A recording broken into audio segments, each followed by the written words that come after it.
Recently announced Qualcomm Snapdragon 4 Gen 2 chipset will be available in China, with the Redmi Note 12R being the first device to launch it with the latest mid-range chipset. Most of the specs has already been outed. Apart from that, there will be minor camera difference as well. The Redmi Note 12R shares most of the key specs and design along with the recently announced Redmi 12. There will be a 6.8-inch IPS LCD Full HD Plus display with 90 Hz refresh rate and a central punch-hole camera put out for 5 megapixel front camera.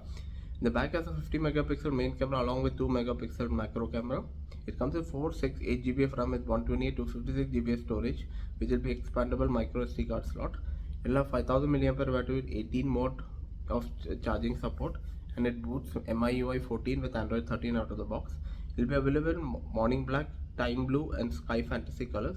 The base for 128 GB will priced at Chinese yuan 999, which is around $140. You can also get it on buy some contract for $14 a month. Let's see whether it will be launched outside China in the name of Redmi, or they might launch it as some Xiaomi phone.